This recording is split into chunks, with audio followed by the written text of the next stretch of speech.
A sloth, a donkey, and a curious human. Send a prompt and see what they're doing.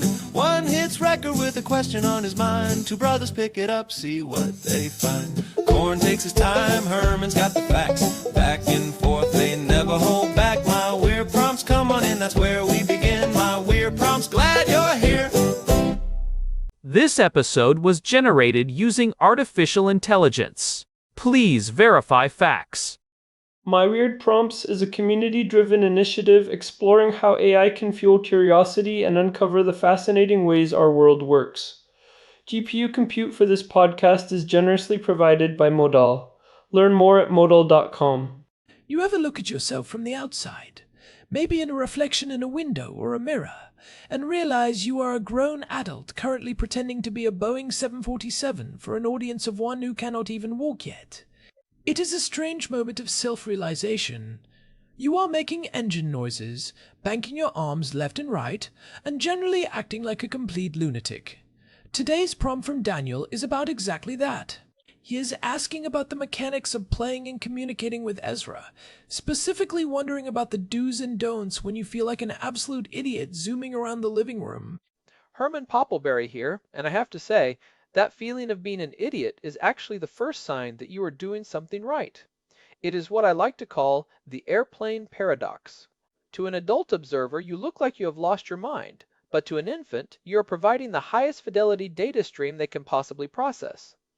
Daniel is actually hitting on something profound here because that ridiculous performance is the foundation of human neurodevelopment. We often think we are just passing the time until they can talk, but in reality, we are laying the literal tracks for the train of thought to run on later.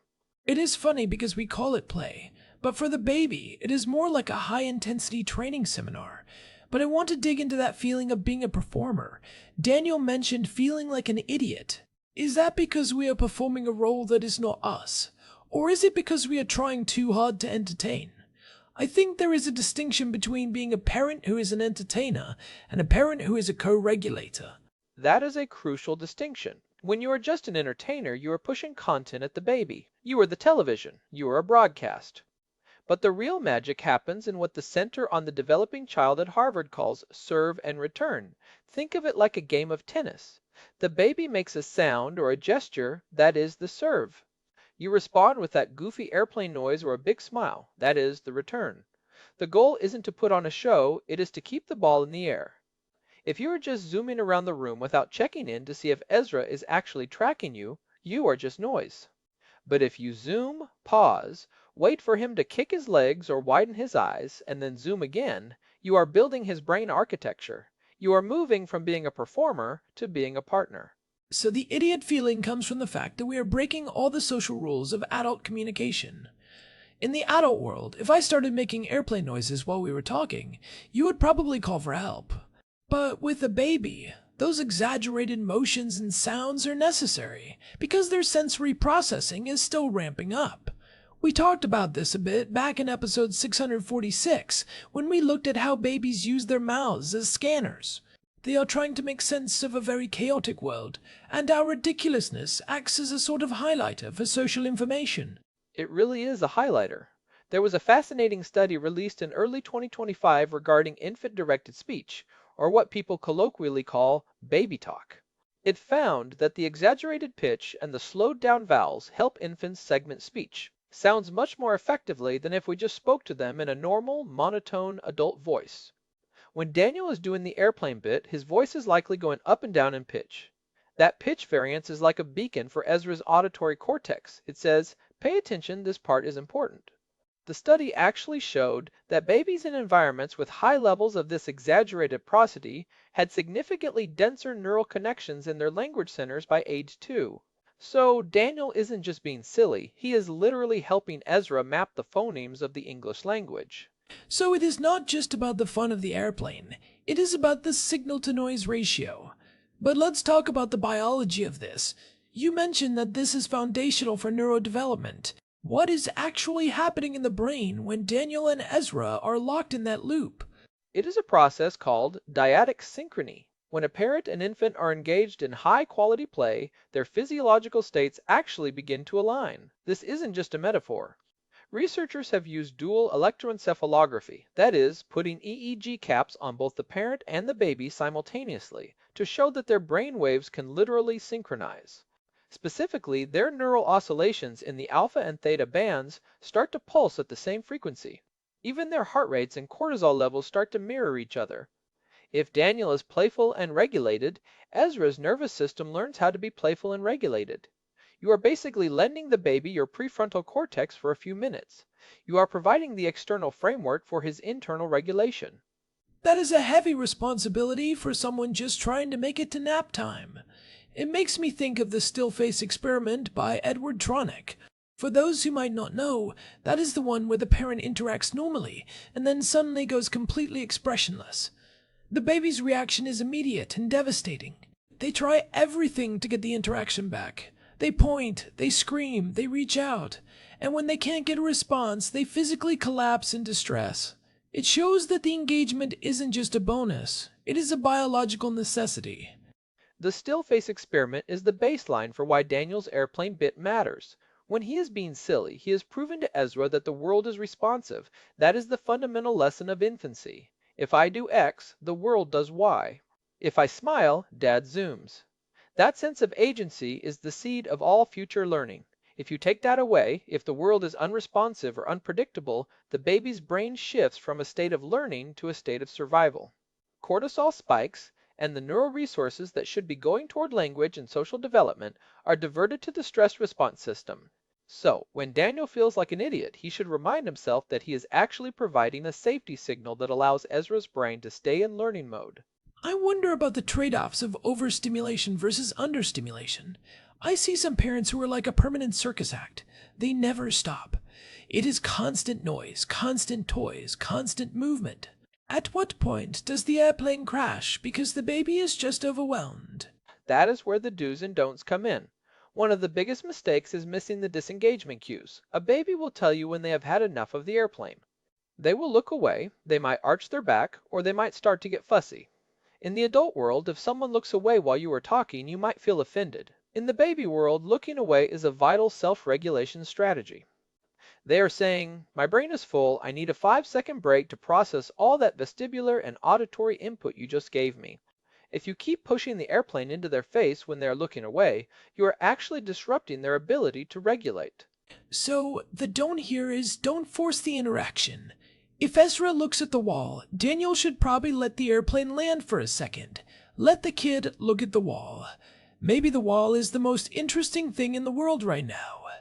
The wall is a very underrated toy. But seriously, the best thing a parent can do is follow the lead. If Ezra is looking at a shadow on the floor, don't try to distract him with the airplane. Instead, get down there and look at the shadow with him.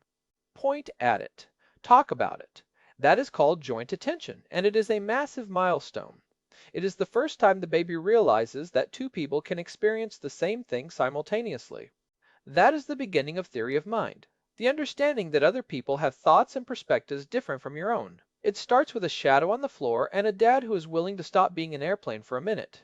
We did a whole episode on the myth of educational toys, episode 556, where we talked about the pharmacy for the brain trap.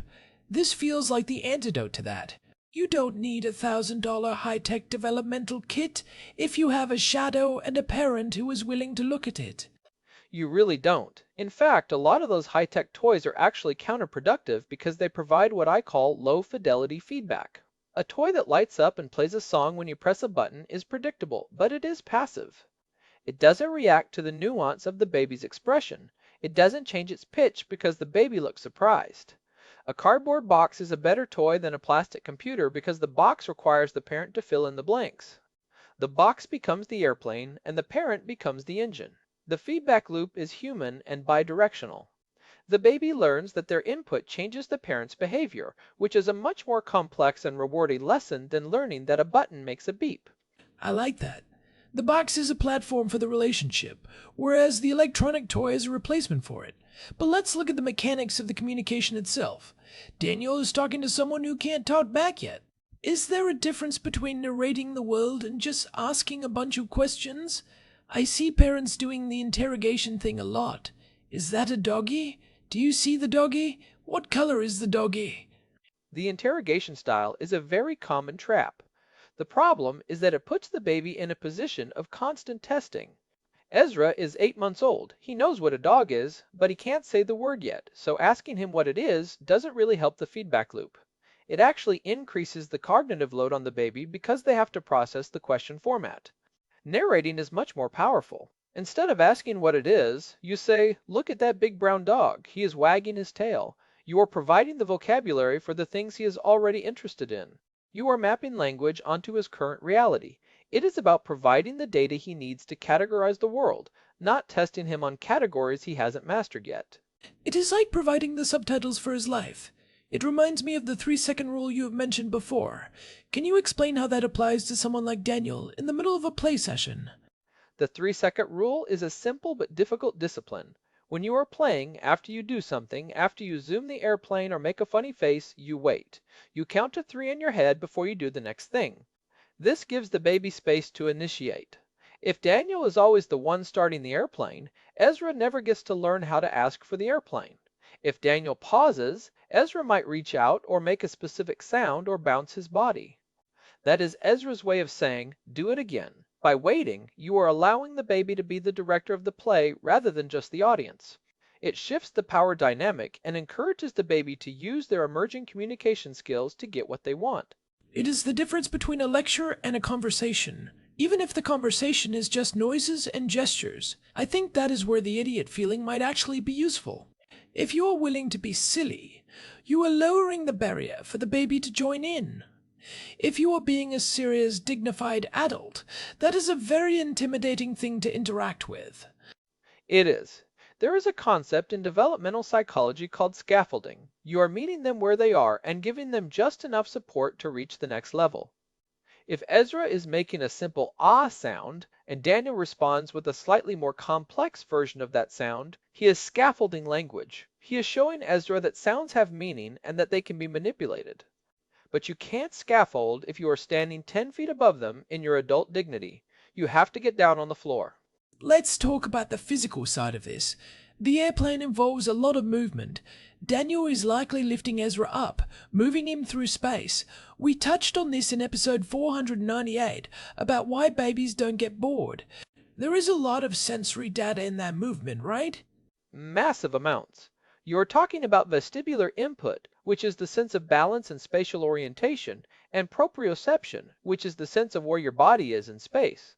When you move a baby through the air like an airplane, their inner ear is sending a fire hose of data to the brain. Their muscles are reacting to the change in gravity and the shift in their center of mass. This isn't just fun, it is literally calibrating their internal GPS. It is why babies love being swung or bounced. Their brains are hungry for that spatial data because it helps them build a map of their own body. So the airplane is actually a multi-sensory workout. You have the visual change of seeing the room from a higher vantage point, the vestibular input of the movement, and the auditory input of the engine noises. It is a full-body experience. But I want to go back to the idea of following the lead. How do you distinguish between a baby who is bored and a baby who is just processing? That is the million-dollar question for new parents. Usually, processing looks like a quiet stare. They might look at your face with a very serious expression, or they might look away at a neutral object like a plain wall or the floor. They are quiet, but their eyes are active. They are taking all that data Daniel just gave them and filing it away. Boredom or overstimulation usually involves more frantic movement or vocalization. They might start to squirm, or their cries will have a specific sharp edge to them. The key is to watch the eyes. If the eyes are glazed or darting around, it is time to stop. If the eyes are focused, even if they aren't looking at you, they are working. Give them that space. It is funny because, as parents, we feel this pressure to be productive. We want to feel like we are teaching them something. But it sounds like the most productive thing Daniel can do is actually the least productive looking thing. It is just being present and responsive. It is not about reaching a milestone. It is about the quality of the loop. Well, not exactly, but you hit the nail on the head. We have this obsession with skill building. We want to know when they will crawl, when they will talk, when they will recognize their colors, but those are just the output of a healthy system. The system itself is built on these tiny, seemingly meaningless interactions on the living room floor. If you focus on the relationship and the feedback loop, the milestones take care of themselves. It is like trying to grow a plant. You don't pull on the leaves to make it grow faster, you just make sure the soil is good and the water is there. The interaction is the soil. I think about the second-order effects of this. If a child grows up with a parent who is responsive and follows their lead in play, what does that look like when they are 5 or 10 or 20? It looks like secure attachment. It looks like a person who believes their voice matters and that the world is a place where they can affect change. There is a direct line from the airplane game to the confidence a teenager has when they walk into a classroom. It all stems from that early realization that when I communicate, someone listens and responds. It is the foundation of emotional intelligence and social competence. We are talking about the development of the self. It is incredible how much weight we are putting on a guy making airplane noises. But it makes sense. If the first year of life is about building the operating system, then play is the primary code writing tool. Daniel isn't just playing, he is a software engineer for Ezra's consciousness. That is a great way to put it. And since Daniel works in tech, he might appreciate the idea that he is optimizing the latency of the system. Every time he responds quickly and accurately to Ezra's cues, he is reinforcing the neural pathways that handle social processing. He is making the system faster and more efficient. He is teaching Ezra that communication is low latency and high reward. Let's talk about the don'ts for a second. We mentioned forcing the play and missing the cues. What about the role of technology? I know we are an AI-focused show, and we love our gadgets, but what happens when a phone comes between the airplane and the baby? That is a big one. There is research on what is called technoference. Even a few minutes of a parent being distracted by a phone during a play session can disrupt the synchrony we talked about. The baby senses the drop in engagement immediately. It is like a mini version of the still face experiment. The parent is physically there, but the social signal has gone dark. If you're going to do the airplane, do the airplane. Put the phone in the other room. 10 minutes of focused, high-fidelity play is worth more than an hour of distracted, low-quality interaction. The baby needs your eyes, not just your arms. It is the quality of the presence, not the quantity of the time. I think that is a relief for a lot of parents who are busy. You don't have to be an airplane for 8 hours a day. You just have to be a really good airplane for 15 minutes. And you have to be willing to be a boring airplane if that is what the baby wants. Sometimes the best play is just sitting on the floor together and touching a piece of fabric. It doesn't have to be a performance. In fact, some of the best neurodevelopmental work happens in the quiet moments between the big activities. It is in the silence where the baby has the space to initiate. I want to touch on the future of this. We are in 2026, and we are seeing all these AI-assisted parenting tools. There are apps that claim to analyze your baby's cry or track their milestones with computer vision. Do you think we will ever get to a point where we have real-time coaching for social play? Like an earpiece telling Daniel, wait 3 seconds now, or Ezra is overstimulated, abort the airplane mission. It is already starting to happen in research settings. There are wearable sensors that can track dyadic synchrony in real time. But honestly, I have mixed feelings about it. On one hand, it could help parents who struggle with social cues or who didn't have responsive parents themselves. It could be a powerful intervention tool. On the other hand, do we really want to outsource our intuition to an algorithm? The goal of play is to build a human connection, not to satisfy a data point. The best sensor in the world is Daniel's own nervous system. He will feel it when the airplane is working, and he will feel it when it is not. If he is looking at an app to tell him if his baby is happy, he is missing the baby's face. There is something to be said for the raw, unmediated human experience. The awkwardness, the idiot feeling, the mistakes, that is all part of the data Ezra is processing. He is learning about a real human, not a perfect feedback machine. He is learning about Daniel. That is a beautiful point. Ezra doesn't need a perfect parent. He needs a responsive one. He needs someone who is willing to be vulnerable and silly for his benefit. That vulnerability is actually a form of strength. It tells the baby, I am here, I am focused on you, and nothing else matters right now. That is the ultimate safety signal. So, for Daniel and any other parents out there feeling like a bit of a clown on the living room floor, the takeaway is clear. Lean into the silliness. It is high-octane fuel for your kid's brain. But remember to listen as much as you perform. Let the baby serve, and you just worry about the return. Prioritize the prosody, the rhythm, and the pitch over the actual words. Ezra doesn't care about the aerodynamics of a 747. He cares about the way your voice goes wee when you bank left. And don't forget the 3-second rule. It is the hardest part of being a parent, especially if you are an enthusiastic person. Just wait. Give them the space to surprise you. You might find that Ezra has some pretty good airplane noises of his own if you give him the chance to make them. Stop performing and start mirroring. This really reframes the whole experience. It is not about the toy, it is not about the skill, it is about the loop. If the loop is healthy, the kid will be healthy. We have covered a lot of ground today, from the neurobiology of heart rate synchronization to the simple utility of a cardboard box. It is a good reminder that the most complex technology in the room is always the two humans sitting on the floor. It really is. And it is a technology that has been refined over millions of years. We are hardwired for this. Daniel's instinct to be an airplane isn't just a random thought, it is an evolutionary adaptation. It is his brain knowing exactly what Ezra's brain needs. He should trust that instinct. I think we should wrap it up there. This has been a deep dive into the living room floor, which is often where the most important stuff happens anyway. Thanks as always to our producer Hilbert Flumingtop for keeping the gears turning behind the scenes.